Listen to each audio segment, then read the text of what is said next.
Welcome back, everyone, to round two of sports. You know the drill. Damian Bartonik is here to talk a little football. Tomorrow is a big day on the gridiron. Let's start with the Cowboys taking on the Commanders. Dallas is coming off a big win against Carolina. Washington is looking to bounce back after a loss to the Giants. What are your thoughts as we head into this matchup? Well, I hope everyone at home saw I was already stressing out. I'm already popping my fingers. Bert, I'm not anticipating anything good, okay? Right now, I do want to let the people at home know, though, Dak Prescott, he's been top 5 in success rate this season, which basically means on a play-by-play basis, they take into account the down and distance, and he's been a successful quarterback in that aspect. But I think that also means he's not really asked to push the ball down the field. I know some people really kind of have a problem with that, but against Washington defense, that's exactly how you're going to beat him. You're just going to, you're going to be surgical like a Tom Brady. And he's only 17th in air yards per attempt, so that is, efficient Dak. That's good Dak. And that's what I'm anticipating tomorrow against a very bad Washington defense. Last year, I saw the Cowboys beat the Giants on Thanksgiving, and not that it ruined the day, but it kind of puts a little bit of a sour taste in your mouth. Yeah. Are you going to be disappointed, upset, sad if Washington doesn't pull it off? Bert, I'm used to this, baby. This is nothing. This is nothing new. I'll have a great Thanksgiving lunch and a great Thanksgiving dinner. And what happens between 3:30 and 7?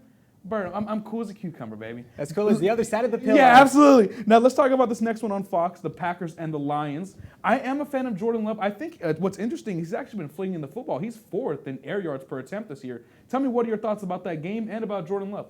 Well, I love to see an NFC North matchup as the first game kicking off the day of football. I think that the Lions, you would think, should handle business, but let's be honest, Detroit had to have a nice comeback in the second half against Chicago last week. They also have lost to Baltimore. They got blown out, and they lost a close game to Seattle.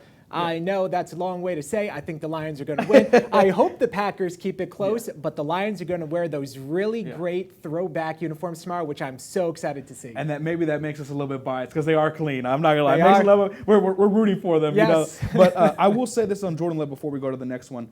He's 13th in EPA, which I explained to the people on Monday about just an efficiency stat, which means he's playing decent football. I think it's just their defense that's kind of giving them problems. Now, I know you want to talk about this Seahawks and 49ers game.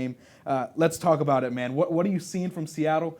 Are you believing in the San Francisco 49ers? I am still believing in the San Francisco 49ers. I think that when they are healthy, they are the best team in the league. I know Philadelphia only has 1 loss, but when the 49ers are rolling, they're rolling. However, we saw during that 3-game losing streak what it looks like when they're not firing on all cylinders. Yeah. I really hope this game is one of those old school Seattle, San Francisco, hard-nosed, blood, sweat, and tears game back when Richard Sherman and Michael Crabtree was there. I want to end Thanksgiving night with a hard-hitting affair. Oh, and they love running the football. Both teams. That's what they want to do. They want to run the football. I'm excited to see how Seattle's offensive line does against San Francisco's defensive line. Because we see what San Francisco did. They weren't having a lot of pressure, a lot of success on the edge outside of the one Bosa, who may be the best player in football. And your boy Chase Young. Yeah, but exactly. They added Chase Young, right? And he's actually a really good weak side run defender. Now, when they run play side to him, I have my reservations. But I will say, I cannot wait to see them run the football. Like you said, smash mouth football, baby. There's not like it anymore. They don't make too many teams like that. But you and I, we're going to be happy. It's Thanksgiving. There has to be a running game in one of these games. And real quick, on Black Friday, there is a game between the Dolphins and the Jets. At the start of the season, you say, this is going to be a great game. Tua against Aaron Rodgers. Obviously, those two teams are going in way different directions. How excited are you for the start of the Tim Boyle era in Gang Green? I wish you didn't ask me that because I'm not excited at all. Before we got to go, I think what I'm most excited for, Tyreek Hill versus Sauce Gardner, and then Jalen Ramsey versus Garrett Wilson. That's what I'm looking forward to.